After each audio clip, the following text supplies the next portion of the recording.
मित्रों नमस्कार।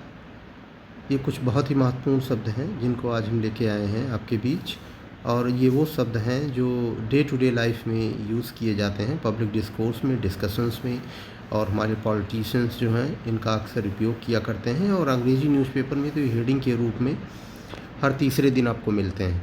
तो निश्चित रूप से इन शब्दों को हम लोगों को जानना चाहिए। और आइए इसको देखते हैं। Flash point. फ्लैश पॉइंट का अर्थ होता है हिंदी में विवाद का विषय। India and Pakistan have a lot of issues,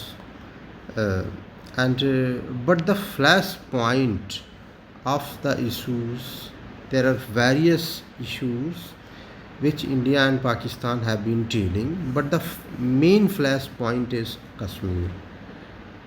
So this way you can use this sentence. Bharat Pakistan के बीच बहुत सारे ऐसे विषय हैं जिन पर बातचीत होती रहती है और वो विवाद के मुद्दे हैं, लेकिन जो मुख्य विषय है वो घूम फिर के कहीं ना कहीं कश्मीर जो है आ जाता है, और कश्मीर को एनी हाउ पाकिस्तान भारत से छीन लेना चाहता है। उसके लिए वो तमाम प्रकार के युक्तियों को समय समय पर चलता रहता है। तो फ्लैश पॉइंट का मतलब होता है विवाद का विषय। लाइक हमारी पड़ोसियों के बीच बहुत सारे विवाद हो सकते हैं, but the main flash point is the territorial dispute, like जो सीमा से संबंधित विवाद है वो मुख्य विषय है। अब ये है अनस्टेबल वर्ल्ड। अनस्टेबल वर्ल्ड, अस्थिर विश्व। अनस्टेबल रिलेशंस के संदर्भ में भी इसका प्रयोग किया जाता है। हमारे रिश्ते स्थिर नहीं हैं, तो विश्व के विकास के लिए या हमारे अपने विकास के लिए स्टेबिलिटी बहुत ज़रूरी है। तो अनस्टेबल वर्ल्ड जो है ये अक्सर उपयोग में जो है आता है। Since Donald Trump assumed power, he has started various schemes, various dictatorial terms, and he is now dictating terms to different countries that please come on and talk to me, and we agree with me, whatever I think, only that thing is right, so just accept my term and condition. But the other countries, they are also the sovereign countries, so they are not in a situation just to take your advice. Any sovereign country cannot accept all these things. So all these things have resulted in a unstable world. Like एक अस्थिर विश्व के रूप में हम देख रहे हैं। एक जो डोनाल्ड ट्रम्प जब से सत्ता में आए हैं वो पूरे विश्व को धमका रहे हैं और लोगों को बता रहे हैं कि जो है आप हमारी शर्तों पर आइए, हमसे बात कीजिए, ट्रेड डील कीजिए, ये कीजिए, वो कीजिए, इवन जो है nominate me for Nobel prize, like Pakistan has done it, and Pakistan has extended the hand of friendship with America, and Pakistan has presented Donald Trump that he should be given Nobel Prize. So and all these policies have created an unstable world. Like एक अस्थिर विश्व की रचना हो गई है। तीसरा शब्द है एनर्जी सिक्योरिटी डॉक्ट्रिन। ऊर्जा सुरक्षा का जो सिद्धांत है, ऊर्जा सुरक्षा का सिद्धांत यही है कि एक जो विकासशील देश हैं, जो विकसित देश हैं, वो तो टर्म एंड कंडीशन तय कर सकते हैं क्योंकि वो अपना विकास कर चुके हैं, और वो एक ऐसे जो है स्थान पर खड़े हैं जहाँ से उनको बहुत ज़्यादा कीमतों को बढ़ने और घटने का प्रभाव, घटने का तो फ़ायदे में रहेंगे, लेकिन बढ़ने का बहुत ज़्यादा नहीं पड़ेगा। But India as a developing nation has a lot of concern about energy security doctrine. हमारा ऊर्जा का सिद्धांत ये रहा ही है कि जहाँ से भी हमें सस्ते जो है ईंधन मिलेंगे क्रूड ऑयल के रूप में, वहीं से हम खरीदेंगे। तो ये हमारा ये सिद्धांत रहा है। India has its own energy security doctrine. wherever it will get cheaper oil, then it will not hesitate buying those cheaper oil, whether those countries are Middle East countries, or Russia, or Latin American countries, or some countries from Africa. So हमें ये मतलब नहीं है कि कौन सारे देश हैं, लेकिन जहाँ भी हमें जो है सस्ता तेल मिलेगा विश्व के विभिन्न भागों से, वहीं से हम अपना खरीदेंगे। And even from America we are also purchasing, still we are purchasing some amount of crude oil from America. So and और अमेरिका इस समय ये कह रहा है कि आप रसिया से जो है तेल ले रहे हैं और यूक्रेन वार को फंड कर रहे हैं। चौथा शब्द है रैशनल रिस्पांस, तार्किक जवाब। हम अपने डे टू डे संबंधों में भी इस शब्द का उपयोग किया करते हैं कि we should always give rational response to our friends and to our I think rational response can be used in any relationship in order to have a good relationship with each other। अच्छा संबंध रखने के लिए हमें तार्किक जवाब हमें आना चाहिए और रैशनैलिटी में तार्किकता पर विश्वास करना चाहिए। Narrowly escape is a world like we are driving, I am going to any place and on the way I just a vehicle from other side was coming and I got narrowly escaped। मतलब मैं जा रहा था कहीं और एक सामने से आ रहे व्हीकल से मैं बार बार बचा। He was narrowly escaped from flash flood, जो तीव्र बाढ़ आई उससे वो बहुत बाल बचा। नैरोली escaped, और मैं कोई भी गलत काम मुझसे हो जाता वहाँ में बाल बचा।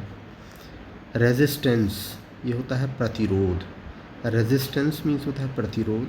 Like we should just give proper resistance to developed countries because they are dictating their own terms and they are supposing India to accept all these terms and we have according to their instance like जो वो कहें उसके अनुसार भारत चले।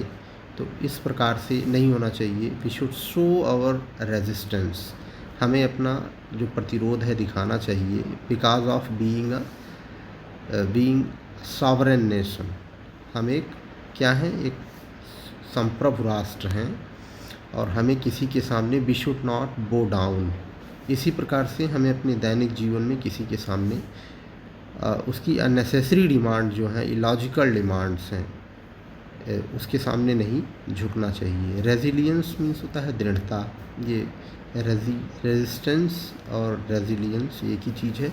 Resilient mean resilience दृढ़ता और resilient ये noun है और रेजिलियंस जो है एडजेक्टिव है।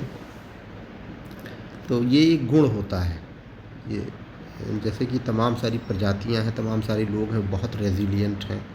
जैसे तमाम सारे पौधे हैं वो हीट के प्रति, वो ठंड के प्रति, लाइक विंटर सीज़न के प्रति वो बहुत ही रेजिलियंट हैं। तो उसी संदर्भ में हम भी जो है विश्व में तमाम सारी ऐसी रेसेस हैं जो वास्तव में बहुत ही रेजिलियंट हैं। वो किसी भी चीज़ को सह सकते हैं, दृढ़ रह सकते हैं। तो उस प्रकार से इसका उपयोग किया जाता है। हॉस्टेज मीन्स बंधक। इसका उपयोग जो है, इस शब्द का प्रयोग अक्सर किया जाता है। हॉस्टेज लोगों को बंधक बना लेना। We can use it in this sentence as on 7 October 2023 it was a day when a celebration has been going on in Israel and near Tel Aviv, and to that place there came a barrage of missile attacks, barrage of drone attacks, and a lot of people suddenly flooded to that place and they got captured. They took hostages in great number of Israeli people. तो जो Hamas वाले लोग थे उन्होंने Israel में एक त्यौहार मनाया जा रहा था 7 अक्टूबर 2023 में। अब आप समझ सकते हैं 2 साल होने वाले हैं, अक्टूबर में हो जाएगा, और 2 साल से वो लोग होस्टेज जो है इजरायली नागरिकों को हमास वाले जो है हॉस्टेज बनाए हुए हैं। बंधक बनाए हुए थे, and few of them got killed at the hand of Hamas, the terrorist organization of Palestine. तो फ़िलिस्तीन की जो टेररिस्ट ऑर्गेनाइजेशन है हमास, उसके द्वारा ये लोग बंधक बना दिए गए.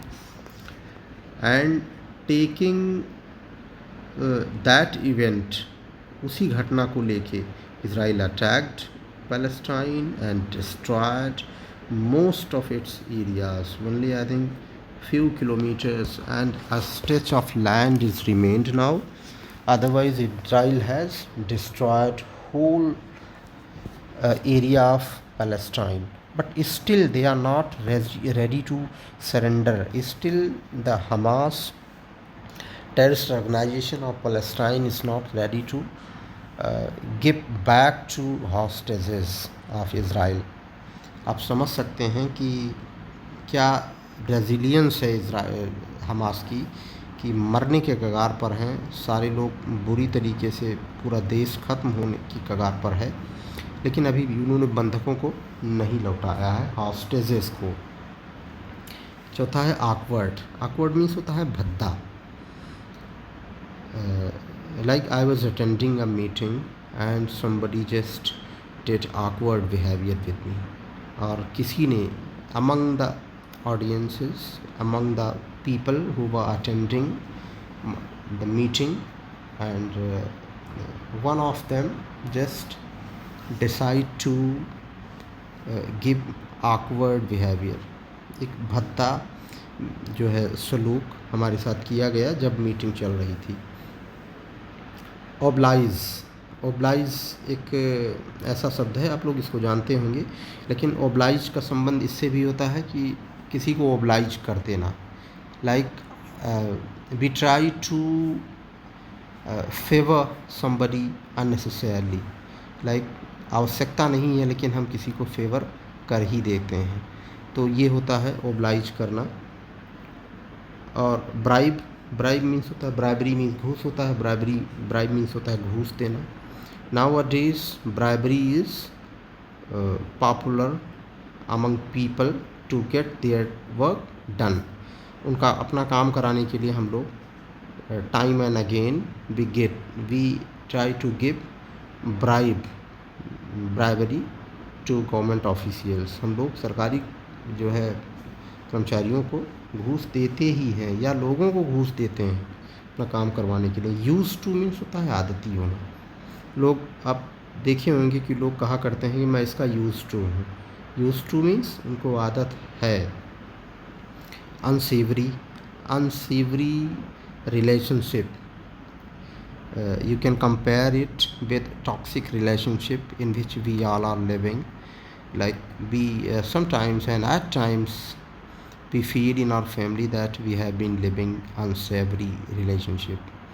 We are in that type of relationship which is not good for us, but we cannot do anything because we are living in a society where we cannot just take unilaterally decision, and we keep living with those people who do we not like. So actually unsavory means होता है बेस्वाद. और toxic relationship से इसके बाद कह सकते हैं जिसमें कोई स्वाद नहीं है. सेवरी मीन्स होता है स्वादिष्ट. टिल्टेड मीन्स झुका हुआ होता है. And because other countries and specially America time to time just see and just blame India that your policy is tilted towards Soviet संघ. लाइक आप रसिया की तरफ टिल्टेड हैं, झुके हुए हैं, so that you are not taking our side in worldly affairs.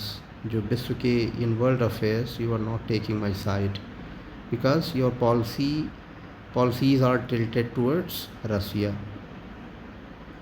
झुका हुआ. एंड प्रॉफिटेयरिंग. प्रॉफिटेयरिंग मीन्स होता है लाभ लेना. प्रॉफिट से बना हुआ है, ये वर्ब है.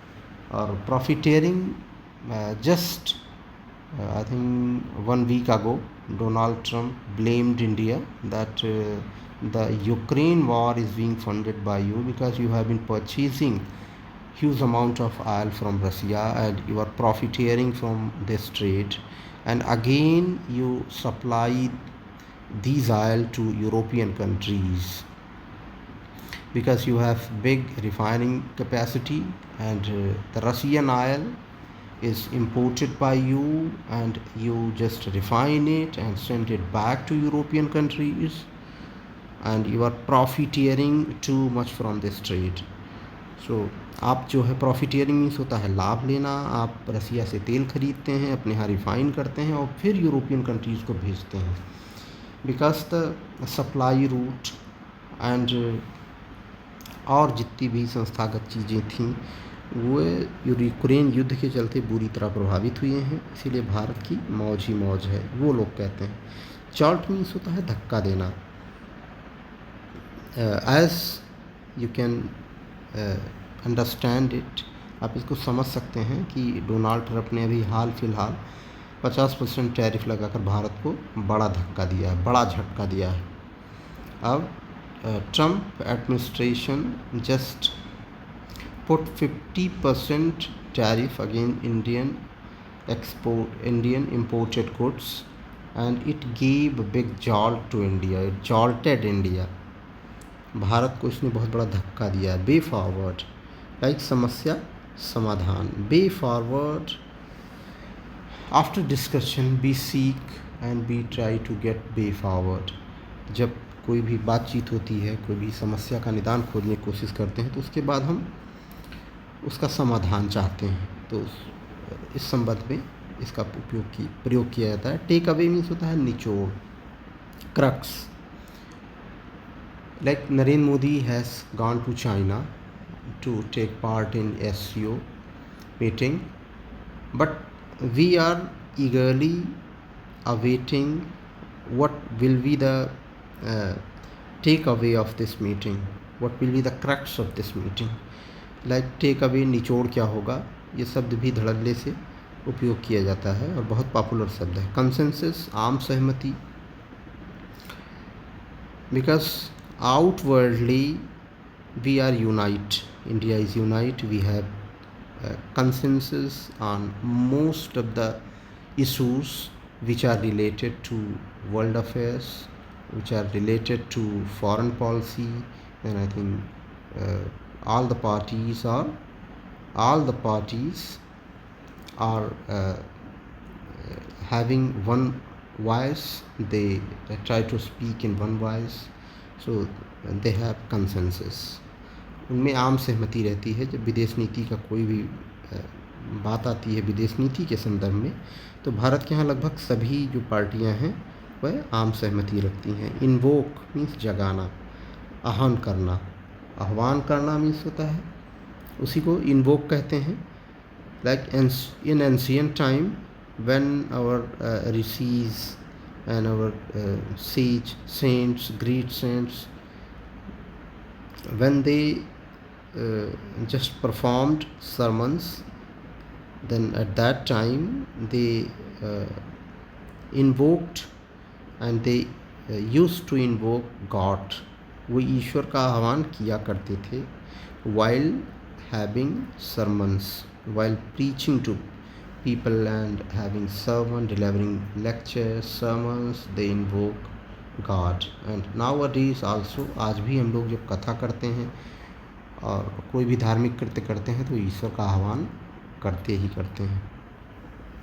ये रहा आज का जो है डिस्कशन, और आशा है ये बड़े अच्छे सब आकर्षक शब्द हैं। निश्चित रूप से आप इसको तैयार करते हैं तो आपके ज्ञान में ज़रूर कुछ ना कुछ गुणवत्ता ज़रूर ऐड होगी। आप लोग मेरे चैनल को सब्सक्राइब कीजिए, उसके माध्यम से हमारे मनोबल को बढ़ाइए। धन्यवाद।